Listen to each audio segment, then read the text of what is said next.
ओम शनि शनिश्चराय नमः। भक्तजनों, आज मैं आप लोगों को शनिवार व्रत कथा सुनाने जा रही हूँ। शनिवार के दिन शनि भगवान की कुदृष्टि से बचने के लिए शनि व्रत कथा जरूर सुननी चाहिए, खासकर उन राशि वालों को जिनके ऊपर शनि की 7.5 या ढैया चल रही हो। शनिवार के दिन शनि भगवान के साथ साथ हनुमान जी की भी पूजा करनी चाहिए, इससे शनि भगवान खुश होते हैं। शनिवार व्रत कथा। एक समय स्वर्गलोक में सबसे बड़ा कौन के प्रश्न पर 9 ग्रहों में वाद विवाद हो गया। विवाद इतना बढ़ा कि परस्पर भयंकर युद्ध की स्थिति बन गई। निर्णय के लिए सभी देवता देवराज इंद्र के पास पहुंचे और बोले, हे देवराज, आपको निर्णय करना ही होगा कि हम में से सबसे बड़ा कौन है। देवताओं का प्रश्न सुनकर देवराज इंद्र उलझन में पड़ गए। इंद्र बोले, मैं इस प्रश्न का उत्तर देने में असमर्थ हूँ। हम सभी पृथ्वी लोक में उज्जैन नगरी के राजा विक्रमादित्य के पास चलते हैं। देवराज इंद्र सहित सभी ग्रह देवता उज्जैन नगरी पहुंचे। महल में पहुंचकर जब देवताओं ने उनसे अपना प्रश्न पूछा तो राजा विक्रमादित्य भी कुछ देर के लिए परेशान हो उठे, क्योंकि सभी देवता अपनी अपनी शक्तियों के कारण महान थे। किसी को भी छोटा या बड़ा कह देने से उनके क्रोध के प्रकोप से भयंकर हानि पहुंच सकती थी। अचानक राजा विक्रमादित्य को एक उपाय सूझा। उन्होंने विभिन्न धातुओं सोना, चांदी, तांबा, सीसा, रांगा, जस्ता, अभ्रक व लोहे के 9 आसन बनवाए। धातुओं के गुणों के अनुसार सभी आसनों को एक दूसरे के पीछे रखवाकर उन्होंने देवताओं को अपने अपने सिंहासन पर बैठने को कहा। देवताओं के बैठने के बाद राजा विक्रमादित्य ने कहा, आपका निर्णय तो स्वयं हो गया।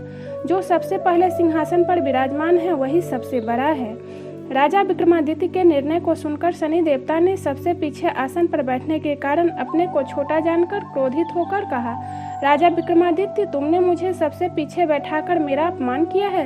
तुम मेरी शक्तियों से परिचित नहीं है, मैं तुम्हारा सर्वनाश कर दूंगा। शनि ने कहा, सूर्य एक राशि पर 1 महीने, चंद्रमा 2.25 दिन, मंगल 1.5 महीने, बुध और शुक्र 1 महीने, बृहस्पति 13 महीने रहते हैं, लेकिन मैं किसी राशि पर 7.5 वर्ष तक रहता हूँ। बड़े बड़े देवताओं को मैंने अपने प्रकोप से पीड़ित किया है। राम को 7.5 के कारण ही वन में जाकर रहना पड़ा और रावण को 7.5 के कारण ही युद्ध में मृत्यु का शिकार बनना पड़ा। राजा, अब तू भी मेरे प्रकोप से नहीं बच सकेगा। इसके बाद अन्य ग्रहों के देवता तो प्रसन्नता के साथ चले गए, परंतु शनिदेव बड़े क्रोध के साथ वहां से विदा हुए। राजा विक्रमादित्य पहले की तरह ही न्याय करते रहे। उनके राज्य में सभी स्त्री पुरुष बहुत आनंद से जीवन यापन कर रहे थे। कुछ दिन ऐसे ही बीत गए। उधर शनि देवता अपने अपमान को भूले नहीं थे। विक्रमादित्य से बदला लेने के लिए एक दिन शनिदेव ने घोड़े के व्यापारी का रूप धारण किया और बहुत से घोड़ों के साथ उज्जैन नगरी पहुंचे। राजा विक्रमादित्य ने राज्य में किसी घोड़े के व्यापारी के आने का समाचार सुना तो अपने अश्वपाल को कुछ घोड़े खरीदने के लिए भेजा। घोड़े बहुत कीमती थे। अश्वपाल ने जब वापस लौटकर इस संबंध में बताया तो राजा विक्रमादित्य ने स्वयं आकर एक सुंदर व शक्तिशाली घोड़े को पसंद किया। घोड़े की चाल देखने के लिए राजा उस घोड़े पर सवार हुए तो वह घोड़ा बिजली की गति से दौड़ पड़ा। तेजी से दौड़ता घोड़ा राजा को दूर एक जंगल में ले गया और फिर राजा को वहां गिराकर जंगल में कहीं गायब हो गया। राजा अपने नगर को लौटने के लिए जंगल में भटकने लगा, लेकिन उन्हें लौटने का कोई रास्ता नहीं मिला। राजा को भूख प्यास लग गई। बहुत घूमने पर उसे एक चरवाहा मिला। राजा ने उससे पानी मांगा। पानी पीकर राजा ने उस चरवाहे को अपनी अंगूठी दे दी। फिर उससे रास्ता पूछकर वह जंगल से निकलकर पास के नगर में पहुंचा। राजा ने एक सेठ की दुकान पर बैठकर कुछ देर आराम किया। उस सेठ ने राजा से बातचीत की तो राजा ने उससे बताया कि मैं उज्जैन नगरी से आया हूँ। राजा के कुछ देर दुकान पर बैठने से सेठ जी की बहुत बिक्री हुई। सेठ ने राजा को बहुत भाग्यवान समझा और खुश होकर उसे अपने घर भोजन के लिए ले गया। सेठ के घर में सोने का एक हार खूंटी पर लटका हुआ था। राजा को उस कमरे में छोड़कर सेठ कुछ देर के लिए बाहर गया। तभी एक आश्चर्यजनक घटना घटी। राजा के देखते देखते सोने के उस हार को खूंटी निकल गई। सेठ ने कमरे में लौटकर हार को गायब देखा तो चोरी का संदेह राजा पर ही किया, क्योंकि उस कमरे में राजा ही अकेला बैठा था। सेठ ने अपने नौकरों से कहा कि इस परदेसी को रस्सियों से बांधकर नगर के राजा के पास ले चलो। राजा ने विक्रमादित्य से हार के बारे में पूछा तो उसने बताया कि उसके देखते ही देखते खूंटी ने हार को निगल लिया था। इस पर राजा ने क्रोधित होकर चोरी करने के अपराध में विक्रमादित्य के हाथ पांव काटने का आदेश दे दिया। राजा विक्रमादित्य के हाथ पांव काटकर उसे नगर की सड़क पर छोड़ दिया गया। कुछ दिन बाद एक तेली उसे उठाकर अपने घर ले गया और उसे अपने कोल्हू पर बिठा दिया। राजा आवाज देकर बैलों को हाँकता रहता। इस तरह तेली का बैल चलता रहता और राजा को भोजन मिलता रहता। राजा विक्रमादित्य एक रात मेघ मल्हार गा रहा था कि तभी नगर के राजा की लड़की राजकुमारी मोहिनी रथ पर सवार उस तेली के घर के पास से गुजरी। उसने मेघ मल्हार सुना तो उसे बहुत अच्छा लगा और दासी को भेजकर गाने वाले को बुलाने को कहा। दासी ने लौटकर राजकुमारी को अपंग राजा के बारे में सब कुछ बता दिया। राजकुमारी उसके मेघ मल्हार से बहुत मोहित हुई, अतः उसने सब कुछ जानकर भी अपंग राजा से विवाह करने का निश्चय कर लिया।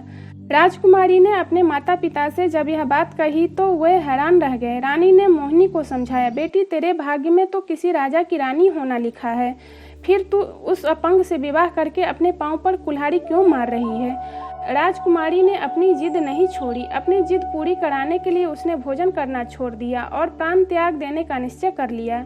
आखिर राजा रानी को विवश होकर अपंग विक्रमादित्य से राजकुमारी का विवाह करना पड़ा। विवाह के बाद राजा विक्रमादित्य और राजकुमारी तेली के घर में रहने लगे। उसी रात स्वप्न में शनिदेव ने राजा से कहा, राजा तुमने मेरा प्रकोप देख लिया, मैंने तुम्हें अपने अपमान का दंड दिया है।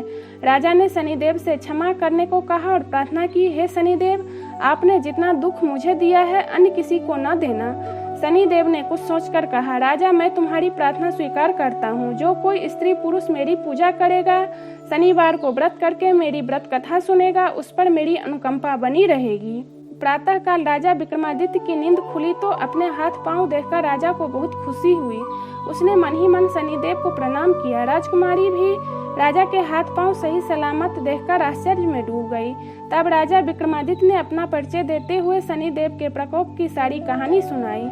सेठ को जब इस बात का पता चला तो दौड़ता हुआ तेली के घर पहुंचा और राजा के चरणों में गिरकर क्षमा मांगने लगा। राजा ने उसे क्षमा कर दिया, क्योंकि यह सब तो शनिदेव के प्रकोप के कारण हुआ था। सेठ राजा को अपने घर ले गया और उसे भोजन कराया। भोजन करते समय वहां एक आश्चर्यजनक घटना घटी। सबके देखते देखते उस खूंटी ने हार उगल दिया। सेठ जी ने अपनी बेटी का विवाह भी राजा के साथ कर दिया और बहुत से स्वर्ण आभूषण धन आदि देकर राजा को विदा किया। राजा विक्रमादित्य राजकुमारी मोहिनी और सेठ की बेटी के साथ उज्जैन नगरी पहुंचे तो नगरवासियों ने हर्ष से उनका स्वागत किया। अगले दिन राजा विक्रमादित्य ने पूरे राज्य में घोषणा कराई कि शनिदेव सब देवों में श्रेष्ठ है। प्रत्येक स्त्री पुरुष शनिवार को उनका व्रत करे और व्रत कथा अवश्य सुने।